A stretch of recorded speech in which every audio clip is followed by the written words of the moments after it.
atas kerjasamanya dalam pemberitaan, karena memang kami menginginkan apa yang ada di sini disampaikan kepada publik seterbuka mungkin. Kegiatan yang ada di sini dengan semua kritiknya, semua masukannya, kami menganggap itu positif agar semua transparan bisa mengikuti apa yang ada di sini. Kami ucapkan terima kasih. Yang kedua, Bapak Presiden tadi menyampaikan arahan selama kurang lebih 2 jam. Ini salah satu pidato beliau terlama. Beliau menekankan betul tadi kepada seluruh kepala daerah untuk berpegangan kepada pasal 33 Undang-Undang Dasar 1945. Mengingatkan kepada daerah untuk menjaga kekayaan alam, menjaga potensi daerah, dikelola sebaik-baiknya, jangan sampai rugi, jangan sampai hilang, jangan sampai juga didominasi oleh kepentingan-kepentingan asing, kira-kira begitu. Yang ketiga, Presiden juga menyampaikan bahwa ada rencana hilirisasi yang sangat matang, ada pohon hilirisasi dalam beberapa hal, nikel dan lain-lain begitu ya. Ini akan ada investasi Indonesia, jadi tidak bergantung kepada yang lain. Ini untuk menyemangati semua kepala daerah. Dan Presiden mengapresiasi penyelenggaraan retreat ini, bahkan beliau meminta Kemendagri untuk kembali menyelenggarakan retreat ini pada tahun 2026, kira-kira begitu. Ya, supaya mengevaluasi target-target yang beliau berikan. Ya, kata beliau supaya kita semua jangan omon-omon saja.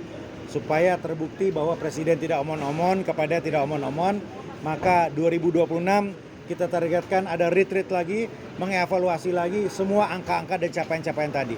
Karena beliau mentargetkan swasembada pangan, hilirisasi, dan banyak sekali program-program gitu. Kira-kira begitu. Jadi beliau ya, dan memang 2 jam itu beliau menghabiskan 2 cangkir kopi. Ya, karena beliau paham segera Jumatan ya beliau menghentikan begitu ya, tapi kalau dialokasikan waktu lagi, kalau waktunya lebih fleksibel pasti bisa 3 cangkir kopi, bisa lebih panjang. Untuk peserta total yang hadir sampai akhir ini? Iya, kepala daerah nggak berkurang gitu ya, tapi wakil kepala daerah kalau tidak salah ada 477, ya ada 20-an yang tidak hadir karena alasan sakit dan lain-lain gitu. Yang kepala daerah berapa Pak akhirnya Pak? Masih sama, 493. Jadi yang tim Bali itu memang nanti ikut gelombang berikutnya. Pak, perbedaan antara retreat 2026 dengan gelombang berikutnya apa Pak? Nanti Pak? Ya, targetnya nanti mengevaluasi apa yang sudah ditargetkan tercapai atau tidak. Alasannya apa? Jadi semua harus berdasarkan angka-angka. Antara 2026 akhir atau 2027 kira-kira begitu. Berarti pesertanya masih sama seperti hari ini? Masih sama, bisa masih sama. Daerah kalau yang 2026 itu? Ya, nanti mungkin kepala daerahnya saja. 8 hari ini ada evaluasi nggak? Ya? Apa yang kurang dan lebih dari? Evaluasinya adalah memang waktunya padat sekali. Ya, seharusnya semua menteri berbicara begitu. Tetapi yang positif adalah kita melihat kepada itu semakin akrab. Presiden tadi juga senang. Beliau melihat, merasakan, mendapatkan laporan peserta ini makin akrab satu sama lain. Nah, itu diperlukan untuk sinergi ke depannya. Susulan kapan Pak? Ya? Retreat susulan kapan? Bukan susulan, gelombang kedua, dan kemungkinan besar tidak di sini. Kemungkinan besar di Jakarta dengan format yang jauh lebih simpel. Tapi tahun ini Pak? Gelombang kedua? Oh iya, pasti tahun ini. Ya gelombang berikutnya ya setelah Lebaran lah, kira-kira begitu. Untuk retreat evaluasi Pak dari Presiden ada kasih info nggak konsekuensinya apa kalau nggak mencapai target? Apa itu? Hari ini? Belum ya. Yang 2026 berarti tetap di sini atau Ya, yang 2026? ya kalau skalanya seperti ini ya kemungkinan di sini karena teman-teman udah nyaman ya dengan biaya yang minim, dengan fasilitas seperti ini ya teman-teman sudah nyaman, cocok lah. Gitu. Berarti untuk pembekalan selain dari sini ke Lemhanas atau Kemendagri tidak akan ada lagi? Nggak ada lagi ya kecuali teknis dari kementerian, tapi yang resmi di awal dari Lemhanas Kemendagri ini sudah nggak ada lagi. Hemat ya. Pesertaannya nanti Udah cukup ya? Terakhir ini sehat dan sakitnya tuh sudah ada evaluasi. Oh sudah, Gubernur Aceh yang sempat beristirahat di rumah sakit sudah aktif lagi. Ya semua ada beberapa istirahat di tenda tapi tidak ada yang berat lah. Cukup ya, teman-teman ya. Tadi ada beberapa kepala daerah ingin melaksanakan retreat di daerah masing-masing, tanggapannya gimana? Ya boleh saja tapi dipastikan tidak seremoni. Itu arahan Presiden. Retret boleh untuk kepala dinas tapi tidak seremoni, fokus kepada kolaborasi, sinergi dan pemahaman visi misi, asta cita dan gagasan kepala daerah.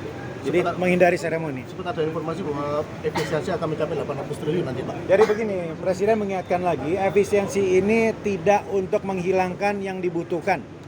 Tidak untuk menggeser kesehatan, pendidikan, infrastruktur yang penting, tidak.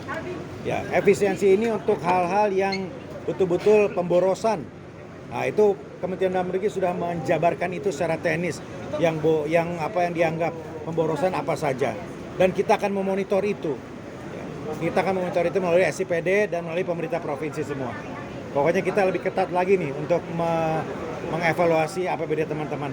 Dan kemarin Pak Menteri juga sampaikan, kepala daerah itu walaupun dipilih secara langsung oleh rakyat, tetapi sangat bisa diberhentikan berdasarkan undang-undang.